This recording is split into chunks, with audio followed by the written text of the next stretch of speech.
สวัสดีครับผม UCX ครับหลังจากที่เมื่อเดือนที่แล้ว Clip Studio มีการอัปเดตใหม่เข้ามาเรามาดูกันดีกว่าว่ามีอะไรที่น่าสนใจหรืออะไรที่เพิ่มเติมเข้ามาใหม่บ้างอันแรกเลยก็จะเป็นส่วนของ Quick Access นะครับ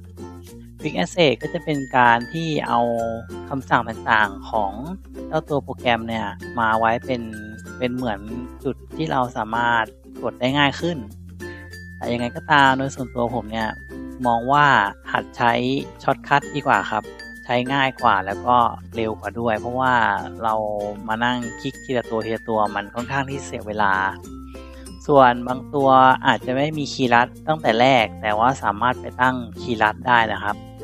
ทีนี้มาดูกันดีกว่าว่ามีตัวไหนบ้างที่ไม่มีคีย์ลัดและก็ตัวไหนบ้างที่มีคีย์ลัดดังนี้เลยครับ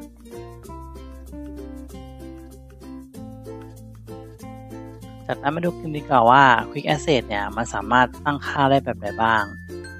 เรามาดูกันที่เซต2แล้วกันครับซึ่งยังไม่มีการตั้งค่าอะไรเลยก็กดตรงนี้เพื่อทำการตั้งค่าหรือกดตรงนี้หลังจากนั้นก็เลือก Quick Access Setting นะครับทีนี้เราก็ลองเลือกคำสั่งบางอย่างลงไปดูเช่น undo ปึ๊บแอดลงไปเสร็จแล้วเรามาลองใช้กันดูกด undo นะครับก็จะได้ประมาณนี้ถ้าเราสมมุติว่าไม่อยากได้แล้วเราก็คลิกขวาแล้วก็ทำการ delete นะครับ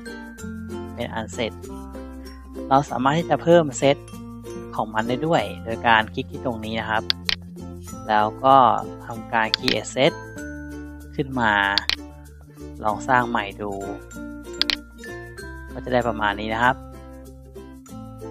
ต่อมาก็จะเป็นส่วนของระบบที่เพิ่มเติมเข้ามาก็คือระบบสัมผัสนะครับโดยสำหรับคนที่มีระบบสัมผัสเนี่ยเราสามารถที่จะใช้คำสั่งระบบสัมผัสได้ผ่านแอปพลิเคชันโดยตรงโดยการไปตั้งค่าที่ไฟล์ reference นะครับแล้วก็ touch ตรงนี้นะครับก็จะเป็นส่วนของการตั้งค่าต่างๆที่เวลาเราสัมผัสด้วย2นิ้วการปัดซ้ายหรือปัดขวาด้วยกี่นิ้วอะไรเงี้ยก็จะเป็นการป้อนคำสั่งโดยตรงแต่โดยส่วนตัวผมเนี่ยไม่ได้ใช้ครับก็คือมันบางครั้งมันเกิดความผิดพลาดบ่อยโดยส่วนตัวผมนะครับก็เลยไม่ค่อยได้ใช้สำหรับใครที่ไม่ได้สนใจอะไรมันก็ข้ามไปได้เลยครับแล้วก็ต่อมาก็จะเป็นบัตรที่เพิ่มมาให้กับเราใหม่3อันนะครับก็จะมีReal G Pen นะครับแล้วก็ Real Pencil อยู่นี่นะครับแล้วก็จะเป็น Design Pencil ก็จะเป็นตรงนี้นะครับที่จะเป็นบัตรที่มากับตัวแอปพลิเคชันเลยต่อมาเป็นส่วนของการกู้คืนเป็นส่วนใหม่ที่สร้างมาเพื่อป้องกันเวลาที่เราไม่ได้ตั้งใจที่จะปิดโปรแกรมอย่างเช่นไฟดับเป็นต้นนะครับให้ไปที่ไฟล์แล้วก็ reference จากนั้นก็ไปที่ไฟล์ตรงนี้นะครับจะเป็นส่วนในการตั้งค่าเราสามารถที่จะให้มันกู้คืนโดยอัตโนมัติในการที่กู้คืนเนี่ยจะเป็นการกู้คืนในการเปิดครั้งต่อไปนะครับซึ่งส่วนตัวผมยังไม่ได้ลองเลยว่ามันใช้งานได้ดีแค่ไหนนะครับสำหรับใครที่สนใจอยากจะอ่านรายละเอียดทั้งหมดเกี่ยวกับการอัปเดตครั้งนี้ผมจะทิ้งลิงก์ไว้ให้ด้านล่างนะครับสำหรับวิดีโอนี้ก็จบเพียงเท่านี้แล้วก็ผมยังคงรับคำติชมอยู่เสมอนะครับว่ามันมีประโยชน์หรือไม่มีประโยชน์ยังไงก็อย่าลืมมาบอกกันบ้างจะได้พัฒนาต่อไปครับแล้วก็สุดท้ายก็สวัสดีปีใหม่ครับขอให้สนุกกับการวาดรูปทุกคนแล้วเจอกันใหม่ครับสวัสดีครับไหนๆก็ปีใหม่แล้วผมขอเล่าเรื่องความประทับใจสักหน่อยแล้วกันนะครับสำหรับปี 2017 ที่ผ่านมาในปี 2017 ก็เป็นปีที่ผมสามารถที่จะบรรลุเป้าหมายแรกของ Channel นี้ก็คือ 1,000 Subscribe นะครับต่อมาก็จะเป็นส่วนที่ว่า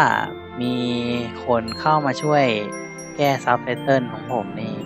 เป็นสิ่งที่ผมคิดมานานแล้วว่าวันหนึ่งน่าจะมีคนมาช่วยผมแก้ไขนั่นเป็นสิ่งที่ทำให้ผมรู้สึกว่าโลกเรามันน่าค้นหามากขึ้นเยอะเลยครับทีนี้จะไม่พูดถึงก็คงไม่ได้ก็คือคนที่คอยสอนภาษาอังกฤษผมเป็นคนที่ เจอกันในเกมนะครับเป็นเพื่อนกันในเกมก็คือเกม Final Fantasy 14 ออนไลน์นะครับเขาคอยสอนภาษาอังกฤษผมตลอดทุกวันว่าต้องใช้ยังไงและผมก็พยายามที่จะพัฒนาต่อไปเรื่อยๆผมก็ขอบคุณเขามากๆรวมถึงทุกๆคนที่คอยช่วยเหลือผมแล้วก็คอมเมนต์ทุกคอมเมนต์เปรียบเสมือนพลังงานนะครับคือกำลังใจที่ผมอยากจะทำต่อไปและพัฒนาให้มันดีขึ้นซึ่งผมสัญญาว่าผมจะพยายามพัฒนาภาษาอังกฤษผมให้ดีขึ้นเพื่อที่จะได้มีประโยชน์มากขึ้นนะครับเพราะว่าคือก็เข้าใจว่ามันก็พอเข้าใจได้แต่ว่ามันยังไม่ดีพอครับที่จะทำให้เข้าใจได้ดีกว่านี้ผมก็หวังว่ามันจะช่วยคนที่คิดจะเริ่มต้นในการมาหัดมาวาดรูปจริงๆว่ามันก็ไม่ได้ยากอะไรนะครับเพียงแต่ว่ามันต้องใช้เวลาเท่านั้นเองก็ขอบคุณมากๆครับสำหรับปีที่ผ่านๆมาผมก็จะพัฒนาต่อไปครับขอบคุณมากๆครับไว้เจอกันใหม่ครับลืมบอกไปครับว่าอยู่เซิร์ฟตอนเบอร์รี่นะครับเผื่อว่าใครเล่นแล้วเจอกันก็เข้ามาทักทายกันได้ครับ